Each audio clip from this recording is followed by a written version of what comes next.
And so today we're going to talk about how to deal with 3 terms and 4 terms. Now, when it comes to factoring trinomials, which are polynomials that have 3 terms, if you have a strategy for factoring that works for you and that always works and that you understand, then you're more than welcome to use it as long as it's mathematically valid and the process doesn't require you to write down anything that is untrue. I've seen a couple factoring strategies that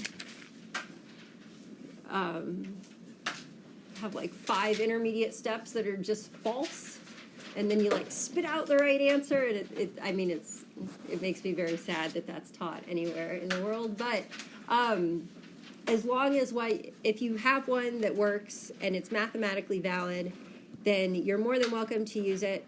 But I'm going to show you a strategy that is just pretty systematic. Like a lot of this factoring stuff, like you can kind of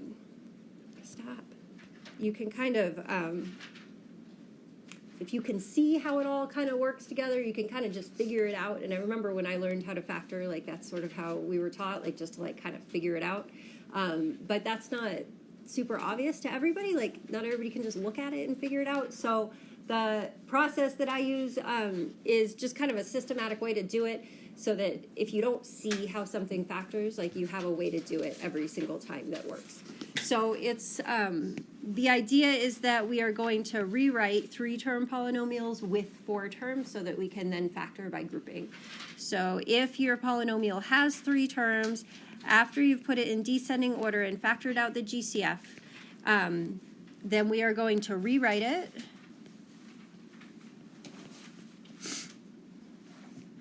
with 4 terms using what we call the AC method.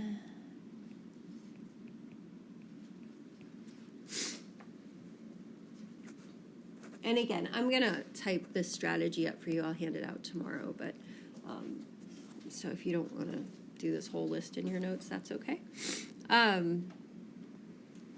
So let's back up a little bit and think about how we actually arrive at trinomials through multiplication first, because that's the process we're going to do. We're just going to do it backwards. So if you are given, let's say, x plus 4 times 2x plus 3 and asked to multiply it, well, we just distribute, right? So we distribute x to both terms in 2x plus 3, which gets us 2x squared plus 3x, and then we distribute the 4 to both terms in 2x plus 3, which gets us 8x plus 12. And so we see that had we arrived at this trinomial through multiplication, at some point it had 4 terms, right? However, when we see the trinomial, we see it in simplified form, and so instead it looks like this. Whoops, that's a 12, not a 2, I'm sorry. And so if we're starting with 2x squared plus 11x plus 12, we sort of know that there's sort of this invisible step somewhere that had 4 terms, and that those 2 middle terms added together to get that 11x. And so if we're given this to factor, so let's say the problem was factor 2x squared plus 11x plus 12. I think like, okay, well, I need to somehow split that 11x up into 2 terms so that I can factor this by grouping. And so give me 2 numbers that add to 11x, or to 11, sorry. 6 and 5. 6 and 5. So I'd be like, okay, well, I could write this as 2x squared plus 6x plus 5x plus 12. And, like, that's legit. Like, that's equivalent to what I started with, right? Yeah. And so then I would be like, oh, I have 4 terms, so I can factor this by grouping. So we'll split our groups, and we can factor out a 2x here, and we get x plus 3. Addition between my groups. And then we don't have any GCF other than 1 here, so we'll just take a 1 out. And then what do we think of this? Where do I go from there? Right. I don't have a common factor. My two terms don't have a common factor, and so this can't be factored from here, right? And so I have to be like, oh, shucks, that didn't work. I'm going to pick two other numbers that add to 11, and you can see quickly how this would get really tedious, right? Because there's an infinite number of pairs of numbers that add to 11, right? Like, we can start bringing negatives in. I mean, they could be fractions. Who the heck knows? And so it could get really tedious if we're just picking random numbers that add to 11 and trying to factor that way. And so that's where the AC method comes into play. So the AC method says so the AC method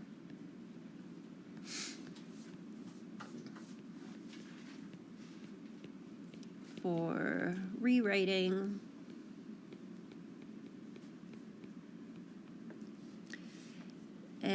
ax squared plus bx plus c.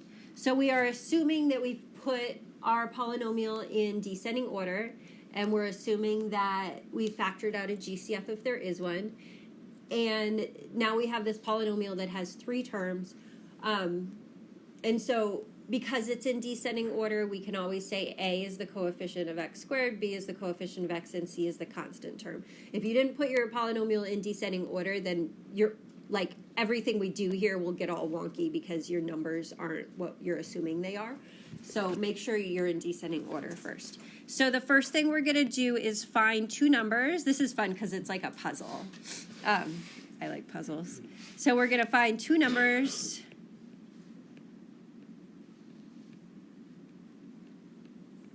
with a product of AC. What does product mean? Yeah, it means multiply. So I'm finding two numbers that when I multiply them, I get the same thing or the same number that I get from multiplying A and C. So the first coefficient and the last coefficient. So in this case, just come down here, my AC is 2 times 12, which is 24. And this is nicer already than when I was trying to find two numbers that just added to 11, because there's a finite number of pairs that multiply to 24. So whereas when you're adding, there's billions upon billions of possibilities of numbers that add to a certain number. But with multiplication, I can just go down the line, right? I can be like, 1 goes into 24 24 times, 2 goes into 24 12 times, 3 goes into 24 8 times, 4 goes into 24 6 times, 5 is not a factor of 24, and then 6 is the next number I would try, but that's already on my list, and so now I'm done. So there's only 4 possibilities at this point. And that's how I do it. I start with 1 and just go down the line until you get to a number that's already on your list. And that way you know you have an exhaustive list of all numbers that multiply to your AC. And then, and a sum of B. So we want them to multiply to the same thing I get when I multiply A and C, and then I want them to add to that middle coefficient, which is sort of what we started with, right? Was that these two numbers that I split that middle term up into have to add to get me the middle term. And so that's all we're saying when we say add to B. But this extra restriction that they have to multiply to AC narrows down the possibilities a ton, so that I can then be like, oh, look, 3 and 8 are the only two numbers that multiply to 24 and add to 11. And we kind of already knew it should be 3 and 8 because we did that problem earlier. But so now I'm going to split up that middle term. So our second step is just to rewrite our polynomial as, so our first term does not change, and our last term does not change. But instead of having a single middle term, I'm breaking this up into two terms where the coefficients are the numbers I found in step 1.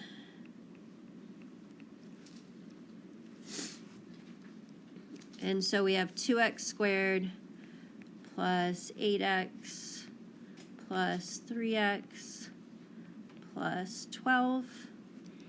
And so now I'm going to split this down the middle and factor out a 2x here. So I get x plus 4.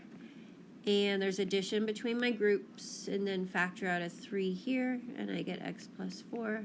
And now I have a common binomial factor of x plus 4. And we get 2x plus 3, which is what we knew it should be. Notice that in the original, like when I first multiplied, this was 3x plus 8. And then when I wrote it, I wrote 8x plus 3. And what we see from there is that it just doesn't matter what order those terms are in. So I could have, when I did this, I could have written it as 3x plus 8 instead of 8x plus 3x. And we would have gotten the same thing. Like your intermediate steps would look a little bit different, but your final answer would give you the same two factors. So the order that you write those two terms in when you break up your middle term doesn't affect your answer at all. Any questions on this general process?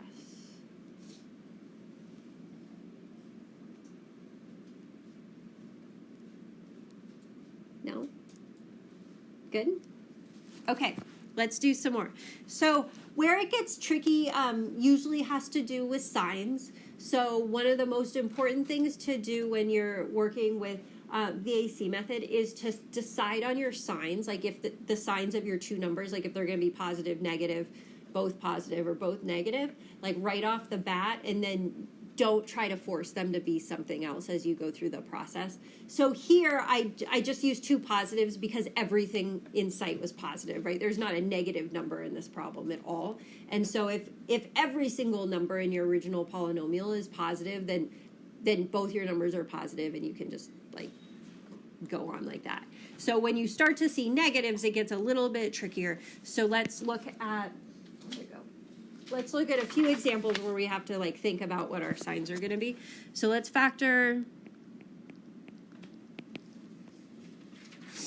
how about 6x squared minus x minus 2. So I see that this is in descending order, and then I ask myself, is there a GCF I can take out? So those three terms don't have any common factors, so I can't pull out a GCF. And so since I have three terms, I'm going to do the AC method. So my AC is negative 12. So if you have two numbers that multiply to a negative, what does that tell you about the signs of those numbers?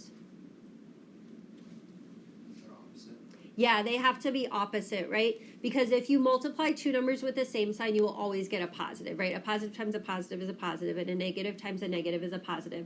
So if my AC is negative, I know right off the bat that I have to have a positive and a negative number, and that's the only way it's going to work. And so I just write that up at the top, and that way, as I do the rest of my problem, I'm not tempted to change it, even if the numbers make me want to.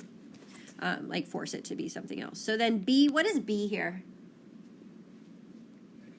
Yeah, it's negative 1. Remember, if there's not a number in front of that variable, it's a 1, not a 0. If it was a 0, it just wouldn't be there at all. So this is, I almost wrote 0, negative 1. And so now I'm going to list all my numbers that multiply to negative 12 and just make one of them negative. So I've got negative 1 and 12, negative 2 and 6, negative 3 and 4. 5 is not a factor of 12. 4 is the next number, and that's already on my list. So now when I look at this, I'm like, okay, negative 1 plus 12 is 11. Negative 2 plus 6 is 4. Negative 3 plus 4 is 1, which is so close, but it's the opposite of what I want, right? So once you've decided that you're going to have one positive and one negative, just write your numbers down, and then if they add to the wrong sign, just swap which one's negative. I mean, you can think about it ahead of time. Like if B is negative, that tells you that your bigger number is going to be negative because like your negative has to outweigh your positive. And if B is positive, then your bigger number has to be positive. But you don't have to figure it out ahead of time. You can just like what I did there, just make one of them negative, and then if your sign is off when you add them, just swap it. So I'm going to use 3 and negative 4. Does that make sense how we decided on the signs? So we have 6x squared plus 3x minus 4x minus 2. And so I'm going to factor out a 3x. We get 2x plus 1. And then remember the operation between the groups always stays the same. So this is a minus. And I can take out a 2. And so I'm really factoring out a negative 2. When I take negative 2 out of negative 4x, I get a positive 2x. And when I take a negative 2 out of a negative 2, I get a positive 1. If at this point you don't have common binomial factors, so if I didn't have 2x plus 1 and 2x plus 1, that would mean that I made a mistake in choosing my two numbers. So if you find two numbers that do multiply to AC and add to B, this will always work. So if you find that if you run into a problem here, you should back up to that step. Like the finding the two numbers is really the crux of this whole thing. If you do that correctly, everything will work. And if you don't do it correctly, it won't work. So now I can factor out my 2x plus 1.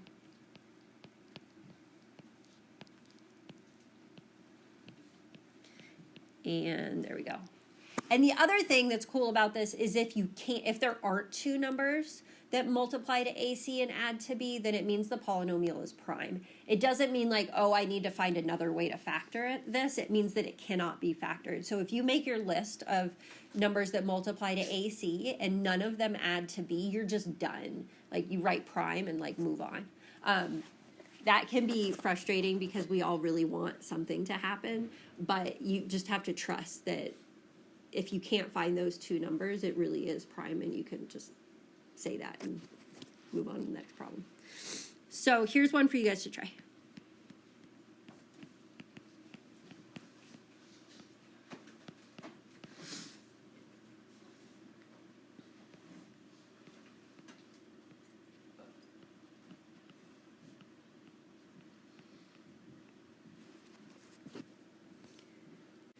Okay, so what is my AC here?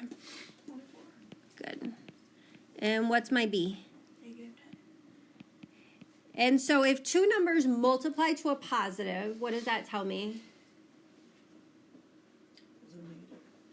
Right, so well, if AC is positive, they're either both negative or they're both positive, right? If AC is positive, they both have to have the same sign. And then we decide in this case that they're both negative because they add to a negative, right? Two positives will always add to a positive, so they can't both be positive. So they must both be negative. So we write that up here, and then we make our list.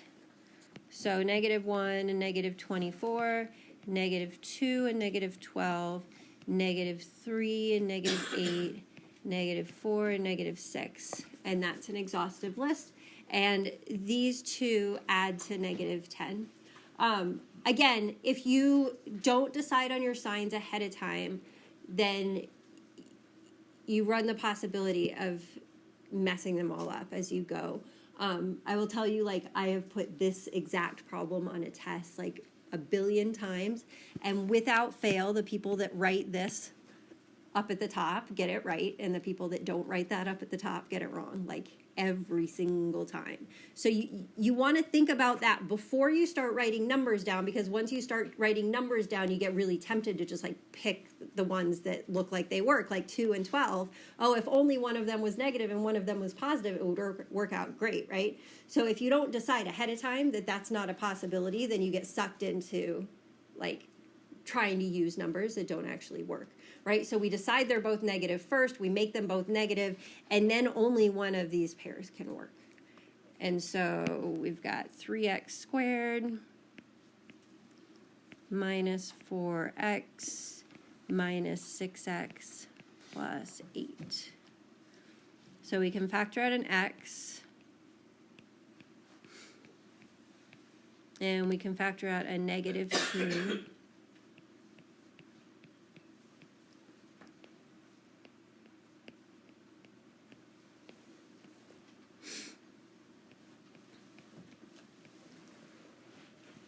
So, and again, if you run into trouble over here when you're factoring, go back to this step over here of trying to find the two numbers. I think probably where I see students get frustrated the most is when they write like this step and then like start to try to factor and it doesn't work. And so then I see all these eraser marks that are like, oh, what if I made that one positive? And oh, what if I made them both positive? And oh, what if I made that one like trying to just like swap signs to make it work. Really, I promise if you go over here and just like make sure the two numbers actually multiply to, I mean, even if you have to write it down, be like -4 times -6 equals +12, and -4 times or plus -6 equals -10, right? If you had chosen like 12 and 2 and you wrote them down, you were like, oh, that adds to 10, and you're like 2 times -12, oh, that's -24. That's why it didn't work when I tried that. So like, don't try to mess with things over here to make it work. Go back to like picking your two numbers, because if you've picked those two numbers correctly, it's always going to factor nicely. It can be really frustrating if you're just trying to like swap signs around kind of randomly to try to make like force it to work. So get your two numbers right first and then come over here so that it's not frustrating once you get there. How big do our ACs get? I'm not going to give you like huge ones, but I mean, you guys have calculators, so it's actually not super difficult to make this list, right? Like you just like on your calculator, you know, if your AC was like 125, you'd be like 125 divided by 1, 125 divided by 2, and every time you got a decimal, that's a number you skip, right? And like, so it's not that difficult to make the list when you have a calculator. There's some cool tricks to do it if you don't have a calculator, but we don't really have to bother with those. My math lab might generate numbers that are bigger than ones I might give you on a test, just because, you know, it generates different numbers for everybody. But, I mean, I don't think it's going to get super crazy big. I picked ones that didn't generate huge numbers for me, like when I did it. So they do put like restrictions on the numbers it comes up with, so it works. So you shouldn't get anything too insane. If you do, I mean, if you get a number like, you know, like 612, just on your calculator, be like, oh, 1 goes into 612 306 times, and 2 goes in, this one's 306. All right. Go through a lot of numbers. Yeah, I mean, you can, All day long. well, you can go through a lot of numbers, but it always has an end. That's true. Right? So like you know, you divide by 3, you divide by 4, you divide by 5. It turns out that I guess I know something you don't know, is that it, like the number on the, or the list on the left can't be any bigger than the square root of the number that at the top. So like the square root of 600 is like less than 30, because 30 times 30 is 900. And so you don't have to try anything bigger than 30, because if you got something that was bigger than the square root, it would pair with something smaller with the square root, so it would already be on your list. So it seems like we have to try 611 numbers here to like finish our list, but really it's like less than 30. Which is why I say it's not too awful, but I definitely on a test you will not get a number that big. Any other questions? Okay, let's do some more. Let's look at two-term polynomials. Because to do two-term polynomials, we're really just going to rewrite them with 3 terms. And then do some more 3-term polynomials. So we're going to rewrite with 3 terms.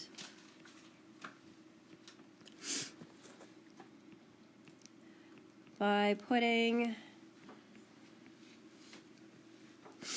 0x in as a middle term.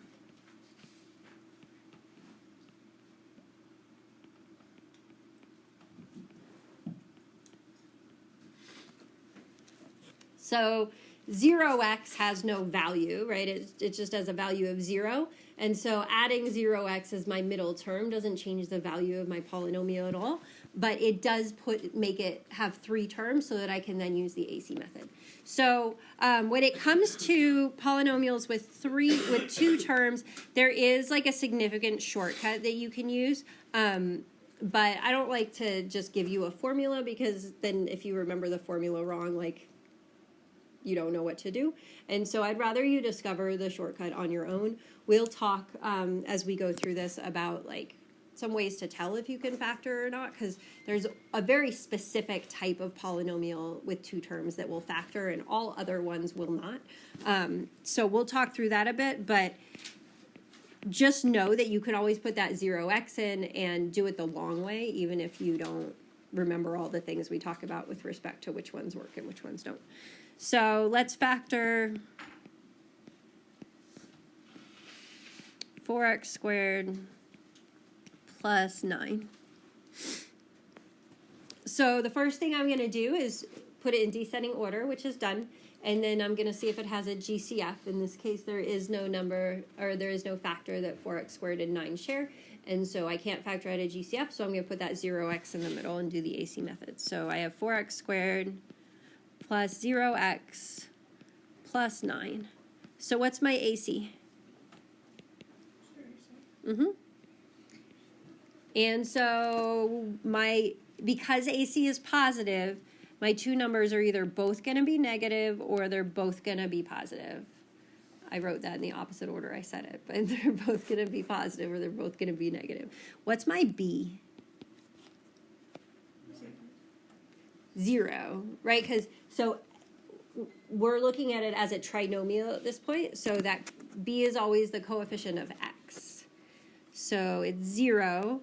So I've got this list like 1, 36, 2, 18, 3, 12, 4, 9, 6, 6. But I sort of already feel like this is not going to work, right? Because if 2 numbers add to 0, what can we say about them right off the bat? So they're not equal. They are opposites, right? Like, there is no possible way for 2 positive numbers to add to 0. Because if you start with a positive number and you add another positive, you get more positive. And there's no way for 2 negative numbers to add to 0, because if you start with a negative number and add another negative number, you get more negative. And so if my AC is positive, I'm sort of out of luck, right? There's absolutely no way to come up with 2 positives or 2 negatives that's going to add to 0. And so this is prime.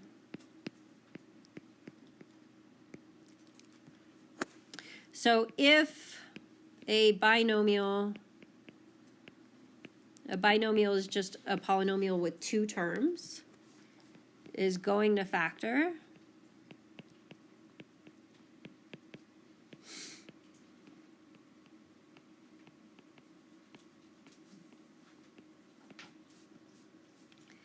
it must be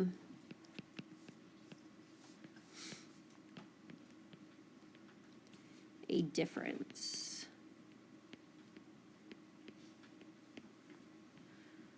So it must be subtraction, right? Because the only way that I'm going to add to 0 is if my 2 numbers are opposite signs, so a positive and a negative, and that would mean that my AC is negative, right? So this number has to be negative, and so that means that I have to have a difference. So if you've put it in descending order and factored out your GCF, from there, if you have 2 terms and there's a plus between them, you're done. Like you can go through this whole process if you want to, but if you know that that means you're done, then you don't have to write anything down from there. So let's look at one that is a difference and see what happens.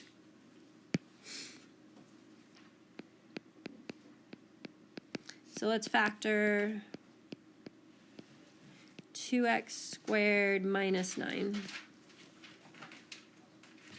So what's my AC? Mm-hmm.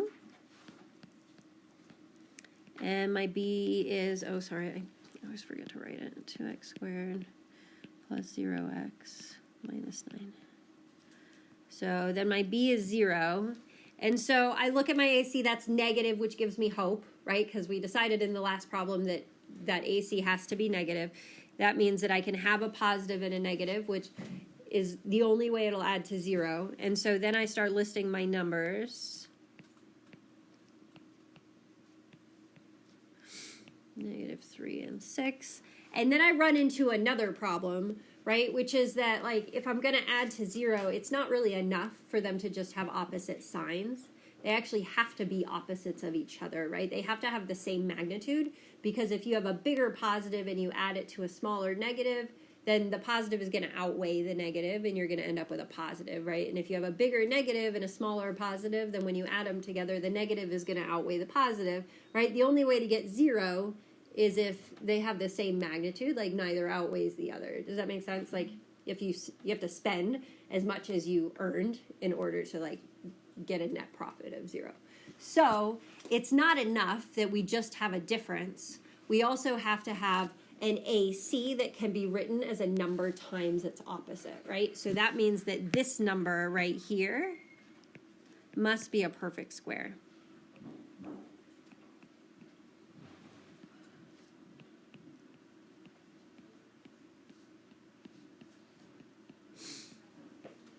And by perfect square, we just mean a number that is the result of squaring some number. So 1, 4, 9, 16, 25, those are all perfect squares because they're 1 squared, 2 squared, 3 squared, 4 squared, 5 squared, etc. And so the only two-term polynomial, or I should say the only type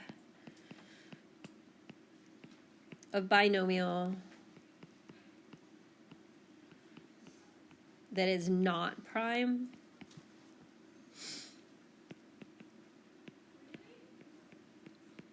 and again, remember this is after we have put it in descending order and factored out the GCF if there is one, is called the difference of squares.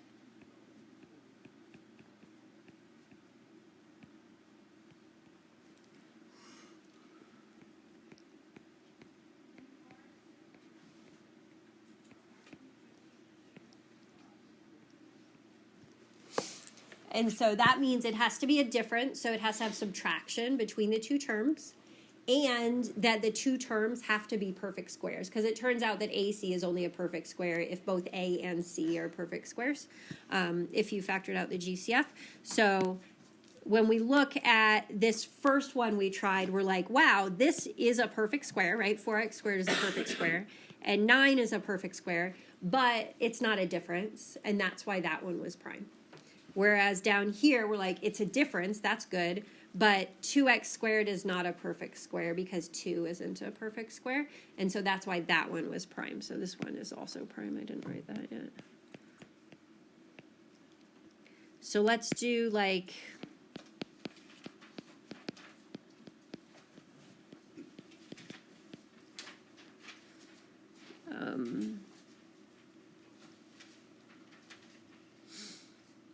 I'll do, what did I have up here? That was a 4. We'll do 9x squared minus 1. So I see this as a binomial. I put it in descending order. It has no GCF. And then I ask myself, is this the difference of squares? Is it the difference of squares? It's a difference, right? There's subtraction.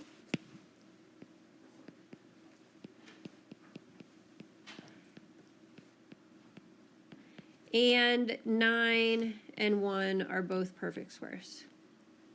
Say and.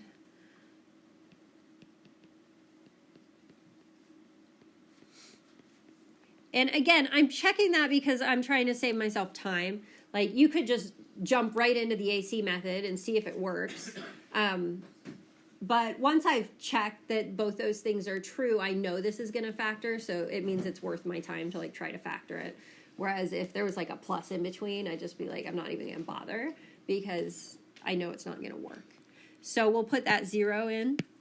We have 9x squared plus 0x minus 1.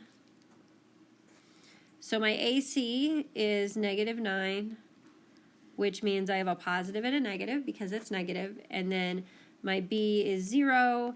And I think we all know where we're headed with this. Like, I can make this list, but we know it's going to have to be 3 and -3, right? Because those are the only numbers that add to 0.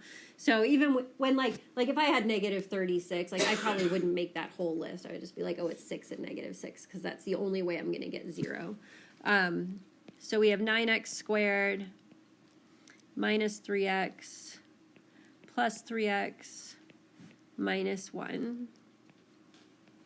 So we get 3x times 3x minus 1 plus GCF of 1, 3x minus 1, and we get 3x minus 1 times 3x plus 1. And there is a shortcut to factoring the difference of squares, and as soon as you see it on your own, you're welcome to use it. I don't like to teach shortcuts because it's like those, you know, those like pictures, like the paintings with like all the dots, and somebody's like, there's a sailboat in there somewhere. You guys know the ones I mean? And like somebody can be like, see the sailboat, and like you don't see the sailboat until you see the sailboat, right? Like, and then you can't see anything else. Well, like this, I mean, shortcuts are sort of the same way. Like if you don't understand where they come from and you don't see them yourself, like somebody can tell you them like for all of eternity, and it doesn't really make much sense. And that means you probably won't use them correctly or know when you can or cannot use them. But once you see them yourself, then you'll use them correctly from then on. So as soon as you see the shortcut, go ahead and use it. The difference of squares is something that comes up over and over and over again, so knowing the shortcut is handy. But once you do like 5 or 10 of them, it becomes pretty clear if it doesn't already. So let's do one that has a GCF. You won't see a bunch with a GCF in your homework tonight. We'll do a lot more of them tomorrow, but let's do like negative 20 x squared plus like 16. So we have 2 terms, and it's in descending order. But remember this, the first step to factoring any polynomial is to see if it's got a GCF. Does this have a GCF? It does. What is it? It's 4. Good. Now, do you guys remember what I said about deciding on the sign of your GCF? How do we decide if we're going to factor out a negative or a positive? Yeah, it's that first term, right? So here, since our first term is negative, I'm factoring out a -4. And so we have 5 x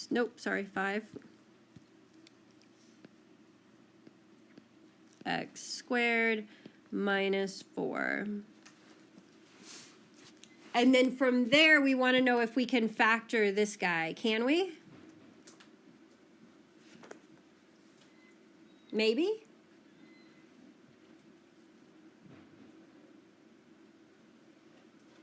Okay, if we're not sure, we should try. So -4 times 5x squared plus 0x minus 4. So AC is -20, B is 0. So I have a positive and a negative, right, which is hopeful. And then I start listing my numbers. I have -1 and 20, -2 and 10, -4 and 5. Is this going to factor?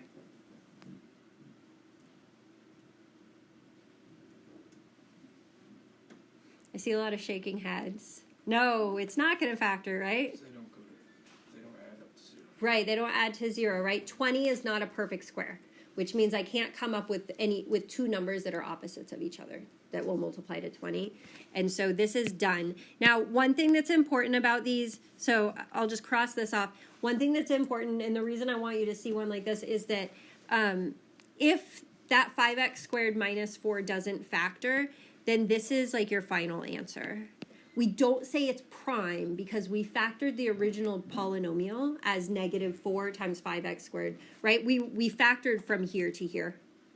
And so it's not prime just because one of the polynomials couldn't be factored, right? It's sort of like if I asked you to factor the number 10 and you went like, oh, that's 2 times 5, but then you said 5 can't be factored anymore, that doesn't make 10 prime, right?